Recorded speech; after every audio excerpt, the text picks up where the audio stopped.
معزز سامعین، السلام علیکم ورحمۃ اللہ وبرکاتہ۔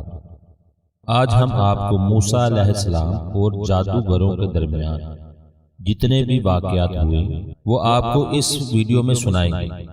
اگر آپ کو ویڈیو پسند آئے تو ایک لائک ضرور کیجیے۔ چلیں جی ویڈیو کی طرف چلتے ہیں۔ فرعون نے تمام حالات کا بذات خود مشاہدہ کر لینے کے بعد یہ خیال کیا کہ موسیٰ اور ہارون علیہ السلام نے جو کرشمہ دکھایا وہ اصل میں سحر و جادو کی کوئی قسم تھی۔ اس لیے فرعون نے اپنے حاشیہ برداروں سے کہنے لگا، اصل میں یہ موسیٰ تم کو تمہاری سرزمین سے نکالنا چاہتا ہے، تم ہی بتاؤ کیا کرنا چاہیے۔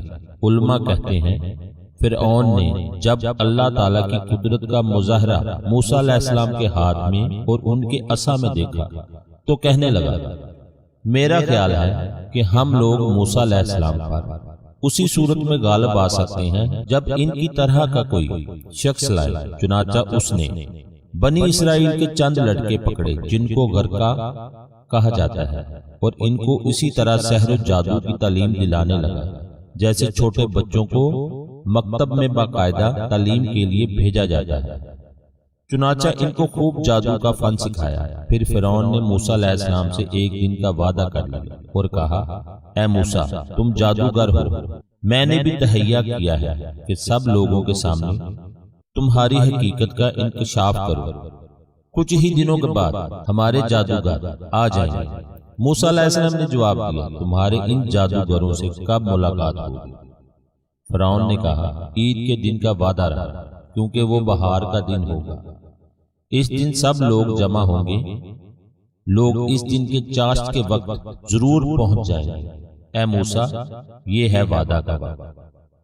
حضرت موسیٰ علیہ السلام نے فرمایا، میں مقررہ دن کو صبح سویرے اپنے گھر سے نکل آؤں گا۔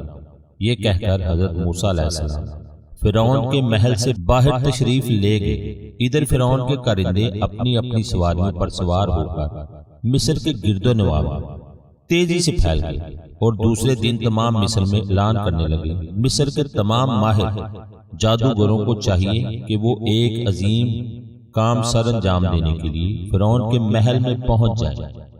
موسیٰ علیہ السلام اپنی دعوت پر برقرار رہے۔ آخرکار میلے کا دن آ ہی گیا۔ جادوگر فرعون کے پاس جمع ہونے لگے۔ فرعون نے موسیٰ علیہ السلام پر غلبہ پانے کی شرط پر بڑے بڑے انعامات سے نوازنے کا وعدہ بھی کیا۔ چنانچہ بچے، بوڑھے، جوان، مرد، عورتیں، غرض تمام لوگ چھوٹی بڑی جماعتوں کی شکل میں میلے کے مقام کی طرف نکل پڑے تاکہ اپنی نوعیت کا ایک انوکھا مقابلہ دیکھ سکے۔ چنانچہ جادوگروں کا مسحور کن مقابلہ، کیونکہ وہ اپنی دانست میں حضرت موسیٰ علیہ السلام کو بھی جادوگر گردانتے تھے۔ چنانچہ لوگ صبح سویرے مقابلہ کے میدان میں اپنی اپنی نشستوں پر بیٹھنے لگے۔ جادوگروں کے اس عظیم مقابلے سے مصر کا ہر فرد باخبر تھا، مگر موسیٰ علیہ السلام کے اس معجزے سے سبھی بے خبر تھے، جو ان قریب ان سب کی زبانوں پر مہر سکوت ثبت کرنے والا تھا، اور فرعون اور ان کے ساحروں کے دعووں کو لوگوں کے سامنے واشگاف کرنے والا۔ چنانچہ مقابلے کا میدان گرم ہوا۔ 5 5 10 10 15 15 افراد پر مشتمل جادوگر میدان میں مقابلے کی غرض سے رونما ہونے لگے، مگر موسیٰ علیہ السلام اپنے عصا کو ہاتھ میں لیے حق و باطل کی اس فیصلہ کن مارکے میں تنے تنہا کھڑے ہیں۔ فرعون جواہر سے مرصع لباس میں ملبوس ہو کر ایک صاحبان نما چبوترے میں بیٹھ گیا، اور ان کے حاشیہ نشین وزراء اور اراکین حکومت اس کے ارد گرد جمع ہو گئے۔ موسیٰ علیہ السلام دل ہی دل میں اللہ کو یاد کرتے ہوئے خاموشی کے ساتھ کھڑے تھے، اور انہوں نے اپنے آس پاس کی چیزوں کی طرف نظر اٹھا کر بھی نہیں دیکھا۔ اتنے میں جادوگر مجمع کی طرف بڑھے اور حضرت موسیٰ علیہ السلام کو خطاب کر کے کہنے لگے، آپ پہلے ڈالیں گے یا ہم پہلے ڈالنے والے ہیں؟ حضرت موسیٰ علیہ السلام نے فرمایا، نہیں، تم پہلے زور آزمائی کر لو۔ جادوگروں نے کہا، فرعون کی عزت کی قسم ہم ہی جیت جائیں گے۔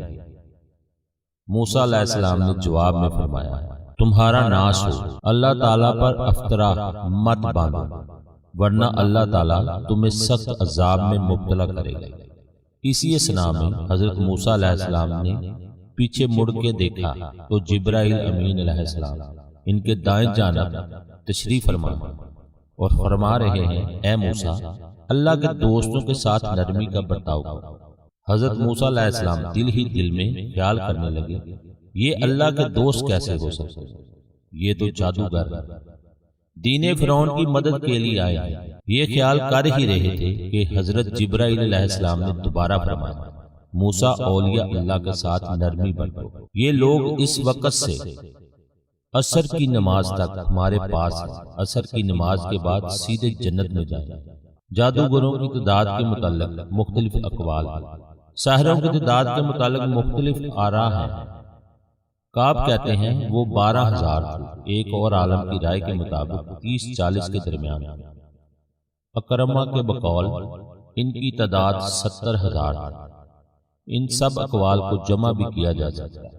وہ اس طرح کی ابتدا جن ساحروں کو فرعون نے جمع کیا تھا، ان کی تعداد 70,000 تھی۔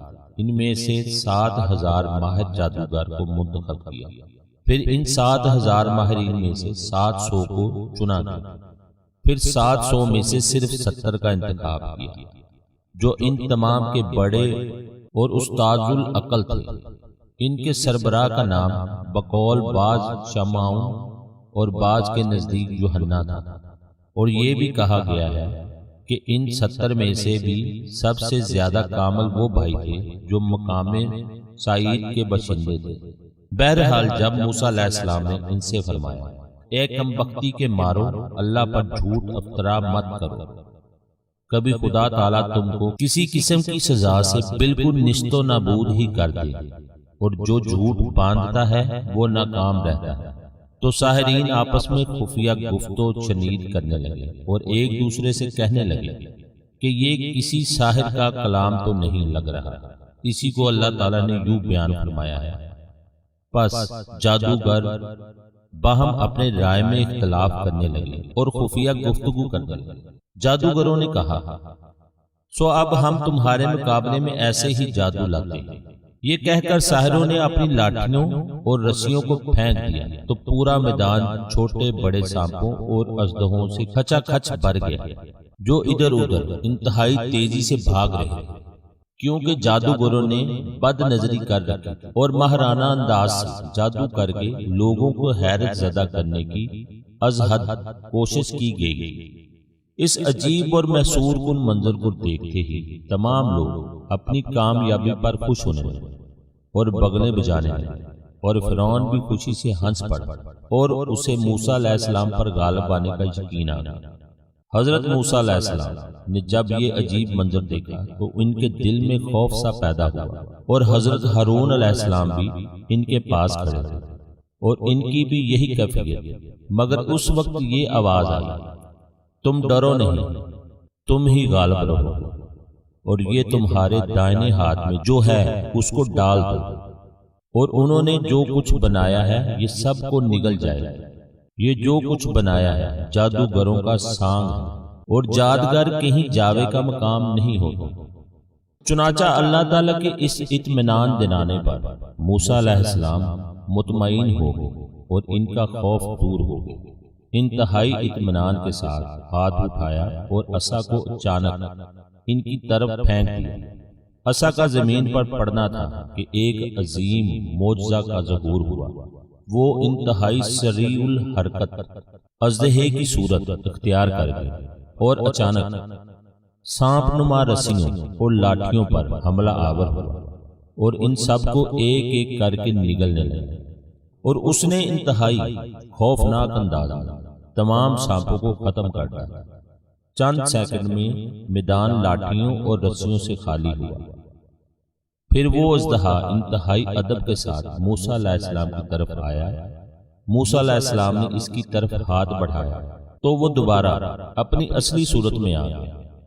اس عظیم منظر کو دیکھ کر ساحروں نے یقین کر لیا کہ یہ سحر و جادو کا اثر نہیں ہے، بلکہ اس کے پیچھے کوئی اور بڑی طاقت کار فرما ہے، کیونکہ اس سحر کے تمام نشیب و فراز سے وہ واقف تھے۔ چنانچہ تمام جادوگر سجدے میں گر گئے اور کہنے لگے ہم ایمان لے آئے رب العالمین پر جو موسیٰ اور ہارون کا بھی رب ہے۔ یہی وہ معجزہ نبوی ہے جو ایمان بالا کا ذریعہ بنا۔ عصا کا یہ معجزہ یہاں ختم نہیں ہوا بلکہ اس سے اور بھی بہت سارے معجزے رونما ہوئے جو ہم آپ کو انشاءاللہ اپنی آنے والی ویڈیو میں سنائیں گے۔ نیکسٹ ویڈیو دیکھنے کے لیے اگر آپ ہمارے چینل پر نئے ہیں تو برائے مہربانی ہمارے چینل کو سبسکرائب کریں اور دوستوں کے ساتھ شیئر کریں۔ نیکسٹ ویڈیو تک اللہ حافظ۔